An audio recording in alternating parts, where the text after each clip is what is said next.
በጣም አፍሬያለሁ እውነት ለመናገር ብዙዎቹ ይሄንን ቢያንስ ፊክስ ለማድረግ ስለሚሞክሩ ማለት ነው። ይሄ ስል በማስረጃ ነው። በነገራችን ላይ አሁን አላህ ሱረቱል ኒሳ ምዕራፍ 471 ላይ የሶስት ሶስተኛ ነው ይላሉ አለና የሶስት ሶስተኛ የተባሉት ወይም ደግሞ እንደዛ የሚል አስተምሮ የለም። ይሄ ራሱ የቻለ ስህተት ሆኖ ሳለ የሶስት ሶስተኛ የሚሉት ግን እነማንን ነው የሚለውን ሀሳብ ሙፈሲሮቻቸው ሲያብራሩ አሁን ተፍሲር ኢብን አባስ ላይ የሶስት ሶስተኛ የተባሉት ይላል there are three gods አሉና God son father and wife ይላል ልጅ አባትና ሚስት ናቸው ብለው ያምናሉ አለ። ይሄ በጣም ትልቅ ስህተት ነው። እንግዲህ ፈጣሪ ከሚባል አካል የማይጠበቅ ስህተት ነው። ማንም በታሪክ አባት እናት እና ልጅ ብለው አምልኩ ወይም ደግሞ ሶስት ብለው አያውቅም ማለት ነው። ይህንን ስህተት ድጋሚ ሲሳሳት ተመልክተነዋል ኦሳማ። ቀጥሎ እዛው አልጀላለይንም በተመሳሳይ መንገድ ምን ይላል? ስሪ የተባሉት ይልና ጋድ ጂሰስ ኤንድ ሂዝ ማዘር ናቸው አለ። እናቱ ማርያም እና ኢየሱስ ክርስቶስና አብ ናቸው ሶስት የተባሉት አለ። ስለ መንፈስ ቅዱስ ምንም ኖሃው የለውም። በእርግጥ ሆሊ ስፒሪት ይልና ጅብሪል ነው ብለው ስለሚፈቱት ማለት ነው። ይሄ ሚስ አንደርስታንዲንግ በድጋሚ ኡሳማን ጋር ሲደገም ተመልክተነዋል። ይሄ ሱረቱል ማይዳ ወይም ደግሞ ሱራ 5 72 76 116 ላይም በተደጋጋሚ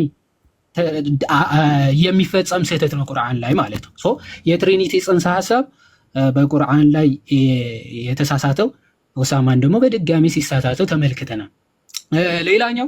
ሌላኛው ስህተት በጣም የሚገርመው ማለት ነው በታሪክም የማይገኝ ጭራሽ የማይገኝ ታሪካዊ ስህተት ሱራ 9:30 ላይ የሚገኝ ነው። አይሁዶች ዑዘይር የአላህ ልጅ ነው ብለው ያመልካሉ ይላል ቁርአን። ይህ በጣም ትልቅ ስህተት ነው። በታሪክ አንድም አይሁዳዊ ዑዘይር የሚባል የአላህ ልጅ አለ እሱን እናመልካለን ብለው አያውቁም በጭራሽ ማለት ነው። ይህንን ስህተት ቁርአን ላይ አቅፈን ይዘን ቁርአን የፈጣሪ ቃል ነው ለማለት በጣም ይከብዳል።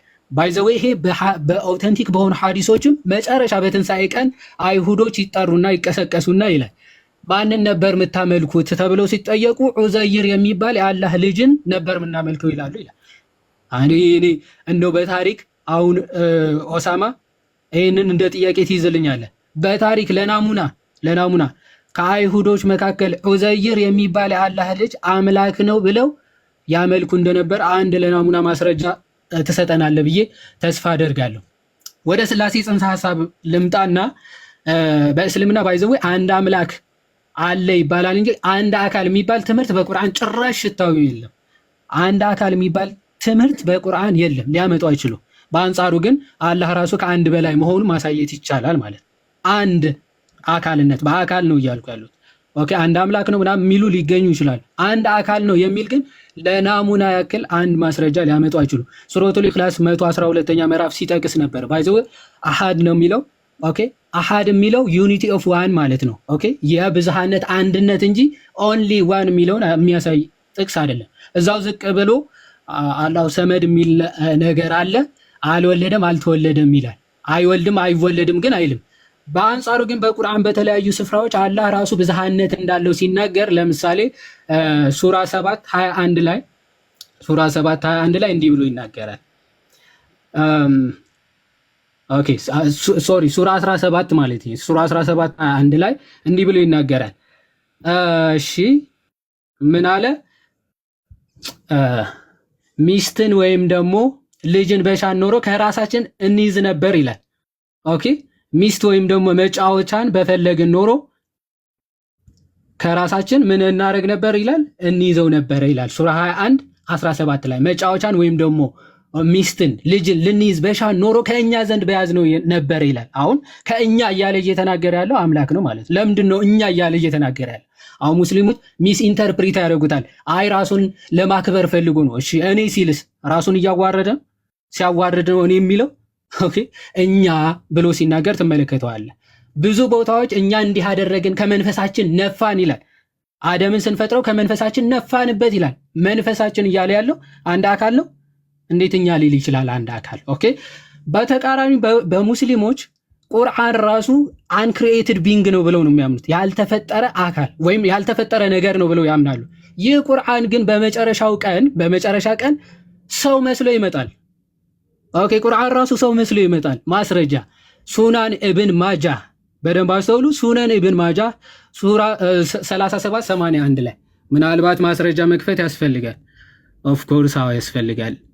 ምናልባት ደቂቃዬ ለመጠቀም ያክል ማስረጃ መክፈት ያስፈልጋል። ሱናን ኢብን ማጃህ 3781 ላይ ምን ይላል? the Quran will come on the day of resurrection በቂያማ ቀን በትንሣኤ ቀን ይመጣል።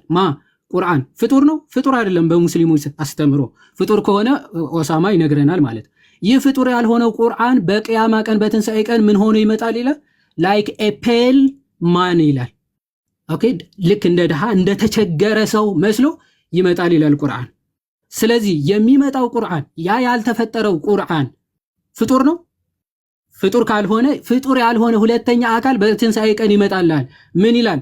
I am the one that kept you awake at night and made you rested during the day ይላል። በቀን እንድትጠሙ በሌሊት እንድትነቁ የማደርጋችሁ የነበርኩት እኔ ነኝ ይላቸዋል ሙስሊሞችን ማለት። እንዲህ ፐርሰን ያለው ሁለተኛ አካል በቁርአን ላይ እናገኛለን። ሶስተኛ አካል ሩህ አልቅዱስ የሚባል አለ በቁርአን ላይ። ሩህ አልቅዱስ ወደ መርየም የመጣ አካል ነው እና ጌታ ተብሎ ተጠርቷል። ይህ ሩህ አልቅዱስ ፍጡር ለመሆኑ አንድ ከቁርአን ለናሙና አንድ ማስረጃ ሊሰጠን አይችልም። ኦኬ በብራኬት የጨማመራችሁት አይደለም።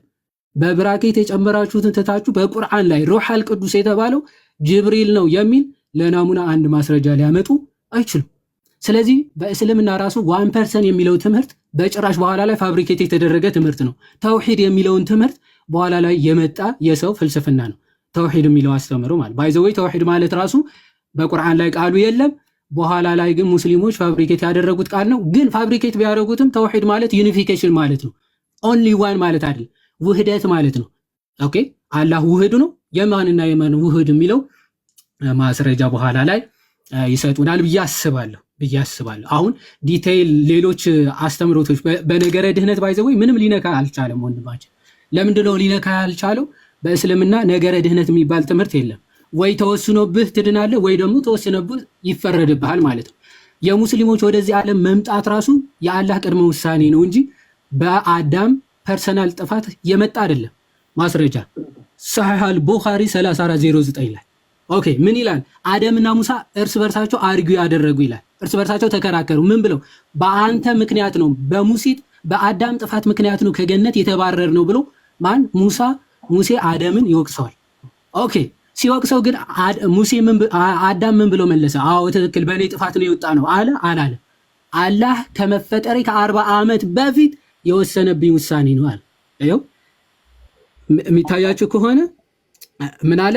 yet you blame me for a thing which had already been written in my fate before my creation ከመፈጠሬ ከ40 ዓመት በፊት በአላህ የተወሰነብኝ ውሳኔ ነው። ስለምን ትወቅሰኛለህ እኔን አለ። በአሱ ጥፋት ራሱ አይደለም አዳም ከገነት የተባረረው ፐርፐዝሊ በአላህ ውሳኔ ነው። ስለዚህ በቃ አይሺ በአላህ በራሱ ውሳኔ ነው ማለት ነው። የመጨረሻ የጠየቀኝን ጥያቄ ልመልስ። በጣም ብዙ ማስረጃዎችን ልሰጥ እችላለሁ። ባይዘው የክርስቶስ አምላክነት በመጽሐፍ ቅዱስ በመድኃኔዓለም ሼም ይዞኝ ነው ራሱ ዝም ያልኩት ማለት ነው። ራእይ ምዕራፍ 1 ከቁጥር 8 ላይ ያው ክርስቶስ ራሱ ያለና የነበረ የሚመጣ ሁሉን የሚገዛ ጌታ አምላክ አልፋና ኦሜጋ እኔ ነኝ አለ። ይህ ብቻ ነው? አንደኛ ዮሐንስ ምዕራፍ 5 ከቁጥር 20 ምን ተብሎ ተገለጸ? ስለ ጌታችን የእግዚአብሔር ልጅ የሆነው እንደመጣ እውነተኛውም የሆነው እናውቅ ዘንድ ልቦናን እንደሰጠን እናውቃለን አለ። እውነተኛውም በሆነ በእርሱ አለን ካለ በኋላ እርሱም ልጁ ኢየሱስ ክርስቶስ ነው። እርሱም እውነተኛ አምላክና የዘላለም ሕይወት ነው። አሜን። ቴንክ ዩ። እሺ አሁን እንደዚህ ነው የሚሆነው። የመጨረሻ ዙር ነው የሚሆነው። ለሌላ ፕሮግራም ስለገባው